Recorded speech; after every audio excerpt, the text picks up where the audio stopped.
Okay guys, eto alam niyo naman kalakaran natin. Meron tayong off the record version and then meron tayong on the record version. Pero once in a while, yung on the record mas interesting pa dun sa off the record. Yung At off the record ba? Naka-off the record ba tayo yun? hindi, on the record Di ba? tayo. Sabihin ko sana yung off the record. Pero sa Ronald, parang I haven't seen also much difference in your case. Pero itong interesting, parang yung on the record ay mas interesting pa dun sa off the record. So kapag tinanong ko ulit si Sir, si Sunny, sabi Ay, ko, yung in-agitate mo. no, I said, Oo nga eh. don't. More than half nung podcast eh. Tungkol sa singular 80%. topic eh. Di tungkol sa topic Hintay eh. kang no? matapos, hindi natatapos. Kalahati Yan, na nung video. doon sa dulo na lang. Isang Ay, by oras the way, yun. kakasuhan ko yung mga Duterte bukas. Parang ganun na lang. Ay, by the way. Ay, by the way, ano masabi mo kay Harry? Ay, marami akong masabi, pero next time na lang. Parang ganun na lang. Na-compress yung Duterte. Na-compress sa dulo eh. 40 minutes. Grabe. Ayaw nang tatantanan. Okay, mahal na mahal natin sa ito. May nag-agitate tingin ko. Oo, what Oo happened? nga eh. Baka... May Ako gumato. na naman si Cecilio. you could have stopped at that 10-minute mark, 20-minute Mark, mark. wag. Bro, ako naman nilalaglag. Tuloy-tuloy eh. Nga pala, Senator, pwede tayong bumalik sa topic. Oo. Hindi, ako, alam mo naman, Ronald, I'm a very understanding, giving host. Baka hindi alam nung mga nanonood kung ano yung pinag-usapan. Kwento mo na, Richard. Just a recap. Of course, I discussed, kasi Ronald, ikaw naman pahamak ko, di ba? Yung sinabi mo ni Ronald na your issue is, if you're gonna make proposals, big proposals, you want to make sure you did the groundwork, there was enough consultation and all. So I was just curious na, before Sonny pushing for that kind of aggressive stance, or at least quite controversial, but I would say very sensible in some way too, although controversial and debatable. Nakausap niya ba? At bakit ganito yung reaction na very emphatic kay Lenny? Pero in fairness, nag-agree naman siya sa akin na yung kay Riza ay medyo more nuanced. I would say, I'm not saying that Riza is open to a grand coalition or guest candidacy, but I think mas affected siya dun sa sinabi ni Lenny. Kasi yung kay Lenny, very emphatic. At alam niyo, the rest you can watch it yourself. I'm not gonna put words into his mouth, pero medyo, magpakitaan na tayo. Medyo, wow. Sa mga purists daw, sa mga purists. Bro. Ganun ako, bro. Relax lang tayo. Yung medyo nag-bardagul sang nangyari doon. Ikaw, Mark, na-surprise ka ba? Na-surprise talaga ako sa haba. Kasi isang oras yun eh.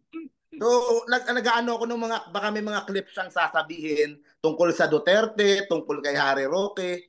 Parang nagtataka ako, bakit kalagitnaan na nung isang oras na episode, puro tungkol kay Lenny pa rin yung pinag-uusapan nitong dalawa. Yung mga walang postmortem dun sa after the defeat nung 2022, yung mga wag dapat makinig si Lenny dun sa mga purists na ayaw maglagyan ng pangalan daw yung pinamimigay na ayuda. So parang wag daw maging masyadong wag maging masyadong purist at strategize to win. Yun yung kanyang pinakapunto doon sa point ko doon is on strategy be clear, pero on tactics you can navigate it, diba? Kasi ang strategy, when you win, everything is possible. Toronaga, Shogun, diba?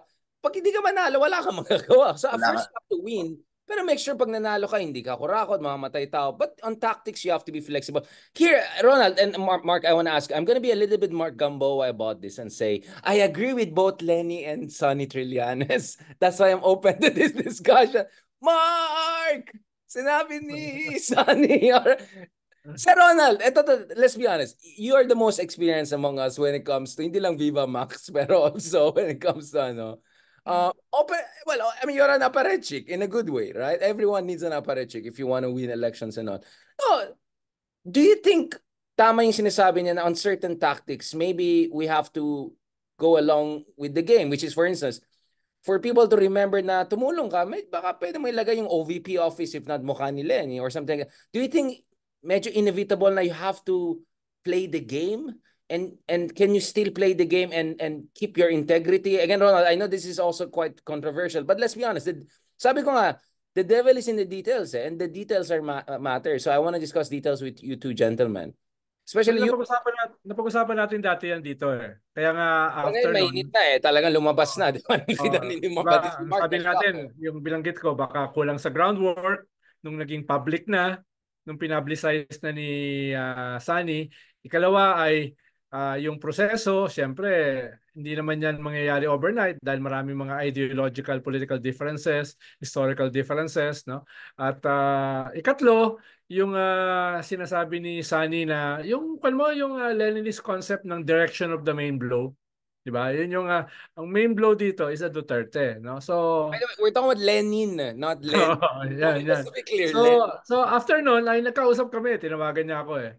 Yun nga, yung sabi niya na pinaliwanag lang niya na yung episode natin noon na una may groundwork at may mga nagbukas from both sides, no? At Emphatic siya doon na hindi siya medyo nag-react siya na yung medyo vehemently opposed pa ay yung mga hindi naman kandidato. No? Ayun yung ikalawa ay tactical naman ito eh. Ibig sabihin hindi naman kinakailangang sumama sa isang entablado. Pwede naman katulad ng 2022 elections na parang guest candidate, no? Tapos ikatlo yung sinabi ko na baka yung sorry, Ronald, I got you. Hmm. I don't know, maybe Mark knows more than me, but what do you mean by guest candidate? Kasi ibig sabihin, sasama ka doon sa mga charot nila, sa mga probinsya. Parang ng 2022. Sa sayaw nila, kanta nila, hindi ba? Hindi. Yung 2022, halimbawa, si Lenny, meron siyang more than 4 guest candidates na hindi kasama sa entablado, hindi kasama sa kampanya, no? Pero guest siya.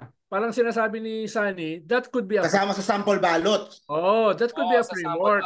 Ibig sabihin, hindi pupunuan ng admin yung isa or dalawang slot. Hindi nila lalagyan ng kandidato nila.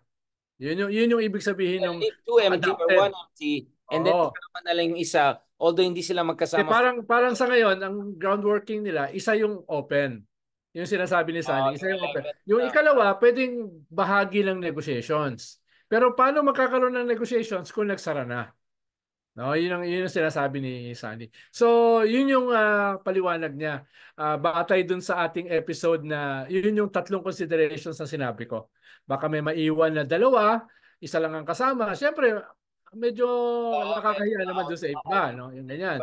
Tapos ikalawa, yung mga proseso na alam mo naman tayong progressive movement, mahalaga yung mga proseso, mahalaga yung mga unities, no, etc., etc. At ikatlo, yung groundworking. Na ang sabi ni Sunny, groundwork niya. At nung ginawa niyang public, merong opening from both sides. At least doon sa mga kandidato. Hindi siya nag-name ng name, pero ang pagkaalam natin, may mga opening naman. So yun, kaya medyo emotional dito dahil sayang, no? At saka parang parang siya yung villain tuloy dito. Parang ganun ang nilalabas ng iba. Again, I agree with Lenny na we have to... Parang dito ako yung villain, no? Hindi ka willingly villain ka. Pero ang paborito kong linya dun sa interview nyo nung sa isang araw, yung sinabi niya na na ang daming nagkikriticize sa kanya, pinagmumukha siyang villain, pero he is the one filing the charges against the Dutertes. He is the one doing the dirty work. Siya naman yung tumitindig. Wala naman siyang kasama. May case siya kasi he fought against Digong when presidente pa si Digong, di ba? Na besiege presidente pa. Di ba? I mean, grabe that guy earned his keep, if I want to say it. You know, I mean, again, we can talk about his failed coups and all of that. But in fairness, during Duterte, I think he earned our respect. I don't know about you, Ronald, but he earned my respect during time of Duterte. Siyempre, I mean, I'm not pro Arroyo, but of course, as a Democrat, medyo I have some iffiness about coup d'etats, diba? But, again, I'm just being honest, but he earned my respect nung panahon ni Duterte at saka yung ICC case, everything. So I think Sunny rightly also feels na he deserves some respect and recognition at, for all of the sacrifices he made. So maybe you just have to give benefit doubt. And kung mag-disagree ka, siguro inunuance mo yan or wag mo isa sa publiko. So I think medyo emotionally, I think he was hurt. He was genuinely hurt. But obviously, I mean, military guy yan, hindi magpapakita ng yan. But kitang-kita na 40 minutes talaga. Tingin ko din it's a call to action din na wag ulitin yung same mistakes na nangyari nung sa kampanya ni Lenny na masyadong late na nag-start. If Kasi right now he is all in kay Senator Risa eh. 'Di ba? Leader of the opposition, talagang yun ang kanyang kung gusto ng genuine opposition na to have Risa sa top of the ticket or for 2028 kumaga pag-aralan na yung mga pagkakamali before and start strategizing now and start widening the base, instead of nakafocus lang doon sa original base na hindi lumalaki. Again, Ron, I don't want to put you on the spot. We'll have a separate secret episode on this, but is Riza's stance the same as Lenny, except she just couched it in a more nuanced and diplomatic language? Or you think Riza is a bit more quote-unquote pragmatic and realpolitik on this? I don't know. I mean, what is your understanding, Ronald? No comment ka na for the first time. Nahuli kita! Asa buti si Risa na talungin mo. Walang comment for the first time. Oh, sige. Mark, hindi lang ikaw yung walang comment, pati si Ronald din. Ayoko mag-misrepresent eh. Baka ikaw masabi. yung Richard Hilaria, pwede ko i-misrepresent. Ayan naman tayo. Sino ka? Hello, who you? Alright. Pag-usapan natin na next episode naman si Harry Roque.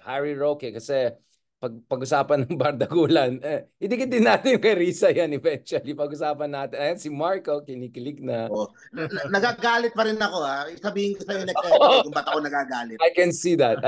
Pag-usapan natin. Parang kung every week wala tayong Harry Roque episode, parang kulang ang buhay natin. Pag-usapan natin.